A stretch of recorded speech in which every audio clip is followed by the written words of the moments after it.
Hola chicos, acá estamos nuevamente para otra clase interesante sobre el discurso argumentativo. Hoy vamos a ver lo que es el discurso argumentativo y los modos de razonamiento, específicamente dos, el modo de razonamiento lógico-racional y el modo de razonamiento persuasivo-afectivo. Comenzamos.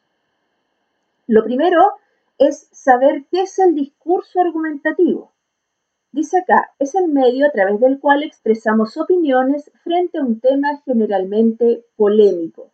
El propósito del discurso argumentativo, chicos, es convencer, es persuadir o tal vez disuadir a los receptores del discurso sobre la validez o invalidez de los puntos de vista planteados. ¿Ya? Cuando yo estoy en un debate, mi intención es persuadir al otro, convencer al otro que lo que yo estoy diciendo es real y lo que él está diciendo puede ser invalidado. ¿Para qué hacemos esto, no es cierto? Para convenir y llegar a un razonamiento en ideas. ¿Y qué se necesita para esto? Se necesitan al menos dos personas que estén opinando para que se cree efectivamente este discurso.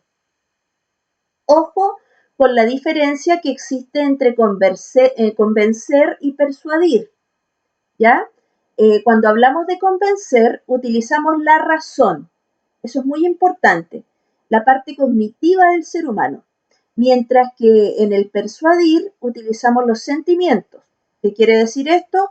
Lo emocional y también lo empático.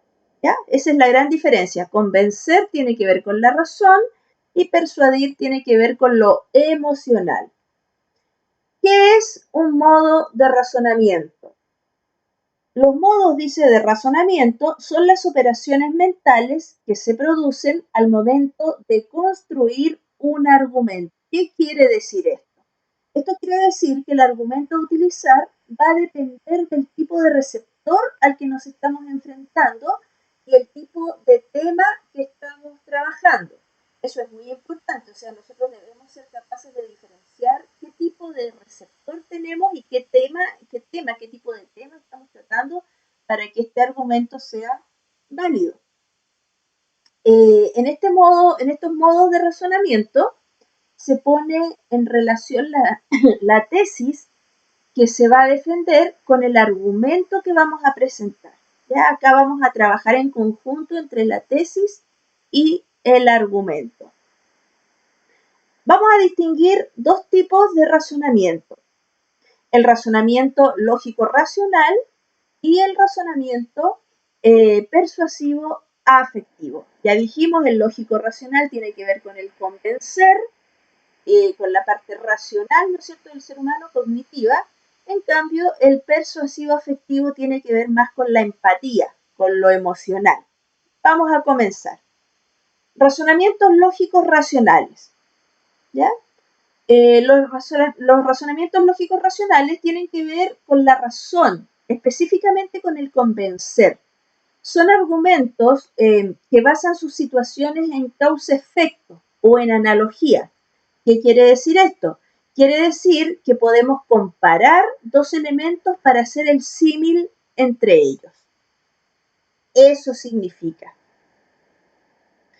Razonamientos persuasivos afectivos. Vamos, ¿no es cierto?, al segundo modo de razonamiento. Dice, los razonamientos persuasivos afectivos son aquellos que se dirigen a los sentimientos de las personas, especialmente a las dudas, deseos y temores. ¿Por qué?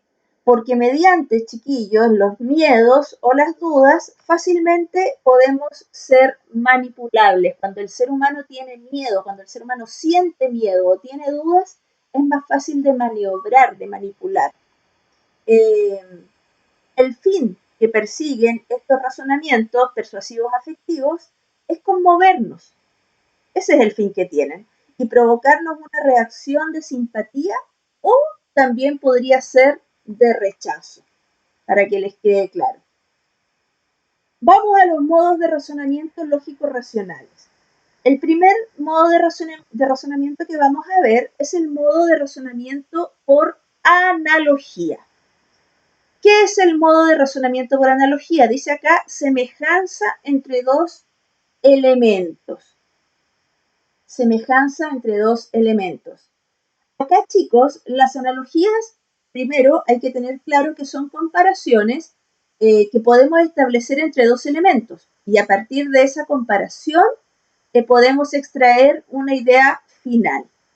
Acá tenemos un ejemplo y dice, las vasijas encontradas en este sector son similares en figura y materiales a los empleados en esta otra, se refiere a este otro sector u otra parte de la región. Por lo tanto, pertenecen a la misma cultura. Ese es el ejemplo. Y vamos a probar que este ejemplo es una analogía, es un razonamiento por analogía. Acá vamos a sacar una idea por comparación. Encontramos, por ejemplo, si fuésemos arqueólogos, encontramos unas vasijas en el norte de la región. Observamos sus características y las reconocemos de una cultura determinada que ha vivido, ¿no es cierto?, en esta región. Por otro lado, imagínense que en el sector sur de la región hay otro grupo de arqueólogos y encuentran unas vasijas bastante similares que me hacen suponer, ¿no es cierto?, cuando yo me entero, que tanto las vasijas de la zona norte como las de la zona sur fueron creadas por los mismos indígenas. De esta manera, logramos extraer una conclusión. Estos indígenas, ¿cuál sería la conclusión? Estos indígenas tuvieron, ¿no es cierto?, tanto en la zona norte como en la zona sur de la región. ¿Cómo yo logré sacar esa conclusión?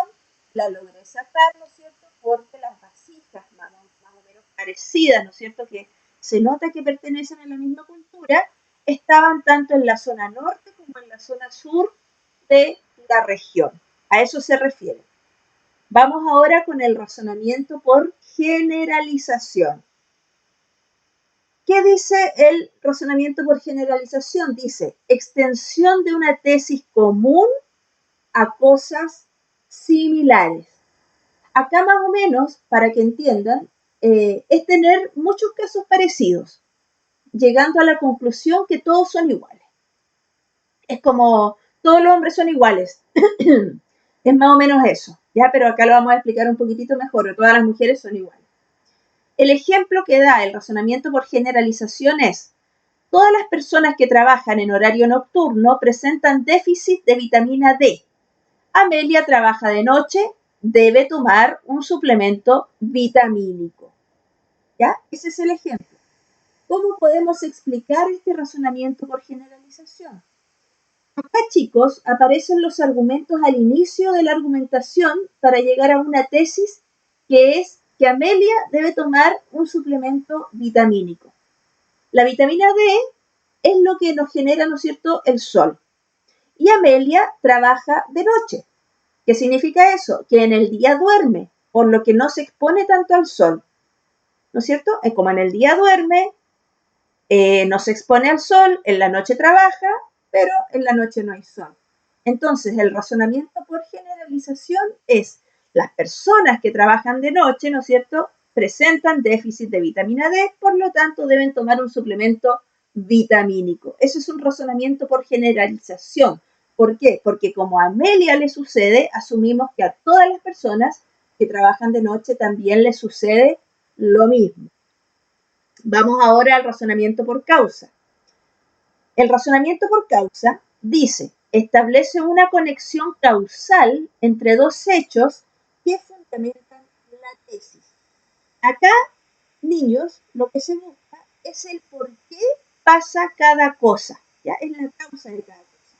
El ejemplo dice, la madre de Juanito fumó durante su embarazo. Por eso Juanito es un niño débil y con bajo peso.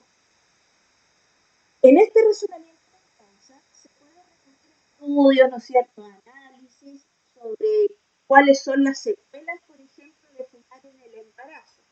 Producto de esos estudios podemos descubrir, ¿no es cierto?, que la mamá de Juanito fumó en el embarazo y por eso Juanito nació débil y con bajo peso.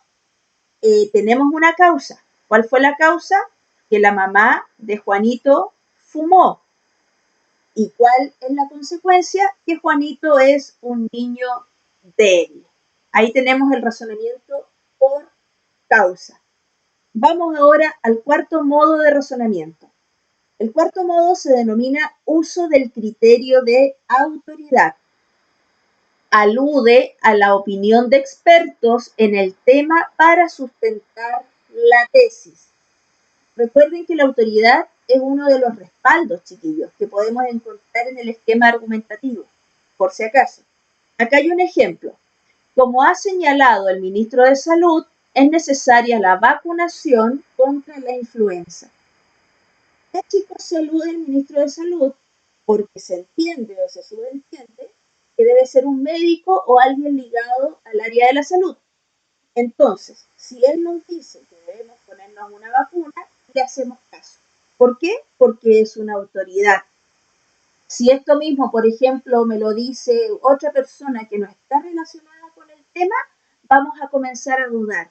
Por ejemplo, si me lo dice, no sé, el caballero del supermercado, que vende, no sé, la fruta, y me dice hay que ponerse la vacuna de la influenza, yo a él no lo voy a tomar como autoridad. ¿Por qué? Porque no tiene una relación directa con el tema.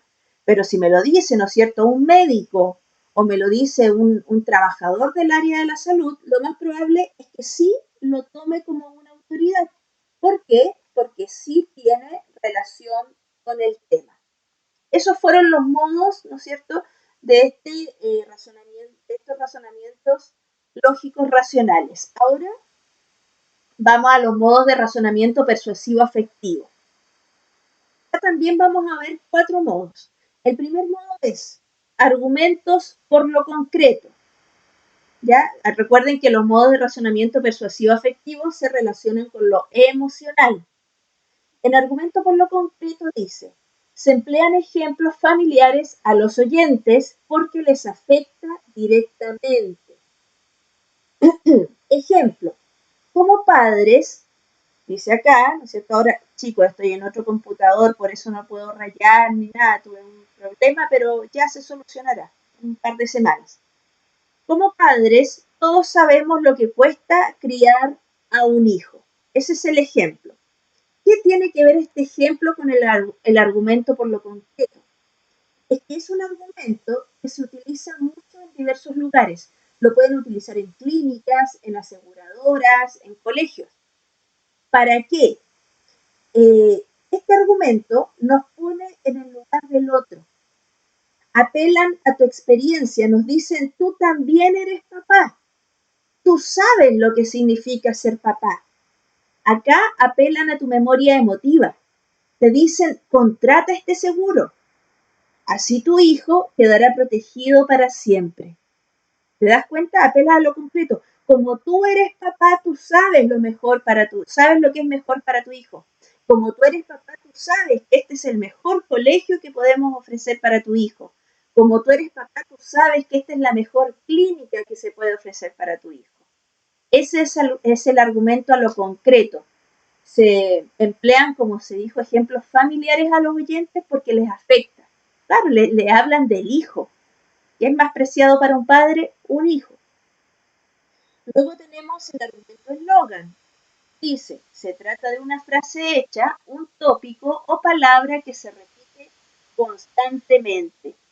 Acá, niños, se utilizan mucho los dichos del saber popular, porque las cosas antiguas se mantienen en el tiempo y son creíbles. Por ejemplo, acá nos da la siguiente frase. Juventud, divino tesoro. Por ejemplo, si el abuelito le dice, hijo o hija, abrígate, vas a salir y está muy helado, y el nieto le responde, no, abuelita, o no, tata, no te preocupes, si a mí no me da frío. Ahí el abuelo dice, juventud, divino tesoro. O sea, los abuelos saben que la juventud es fuerte, que no le entran balas, pueden estar desabrigados y no se van a resfriar. Este es un tópico del saber popular, ¿ya? Y como dijimos, tiene que ver con frases hechas. Tiene que ver con frases hechas. Luego tenemos en el tercer modo el recurso de la fama. Acá dice lo siguiente. Uso de la imagen o palabras de un personaje bien valorado socialmente. Ojo con este recurso de la fama porque es parecido al uso del criterio por autoridad. Se usa la palabra o la imagen de alguien. Claro que este alguien no es cualquier alguien, es un alguien valorado socialmente, pero que tenga relación con el tema planteado. Ejemplo, dice, Tomás González recomienda este yogur con proteínas. Tomás González, ustedes saben, es alguien muy querido por Chile y por sus triunfos, ¿no es cierto?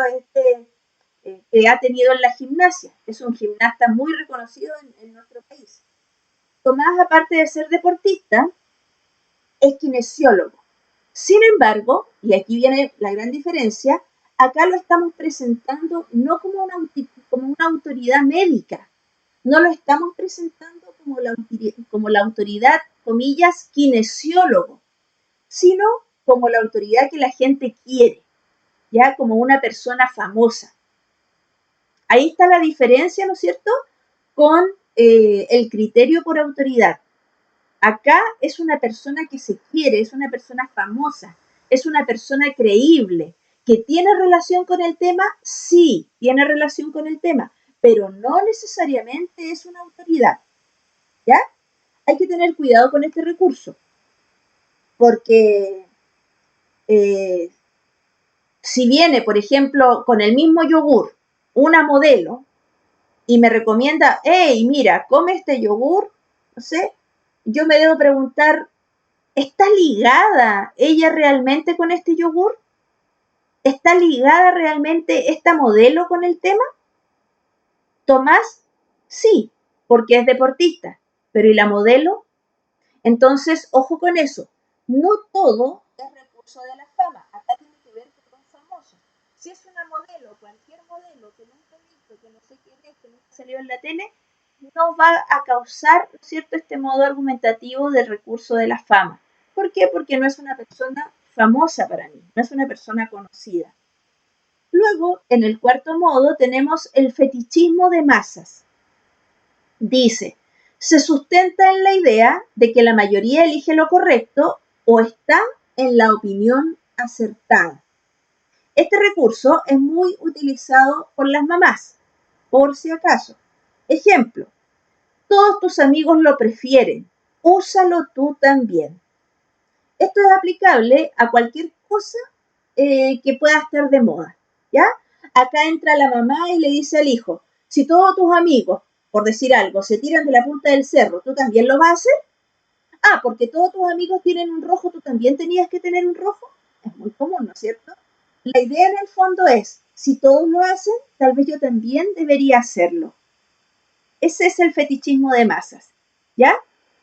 Obviamente los seres humanos somos seres individuales, no podemos pensar, ¿no es cierto?, o funcionar acorde a la masa.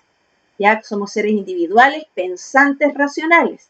Y a veces nos dejamos llevar por estas ideas, ¿no es cierto?, que tiene la mayoría y pensar que como lo tiene la mayoría es lo correcto, lo que no siempre es así.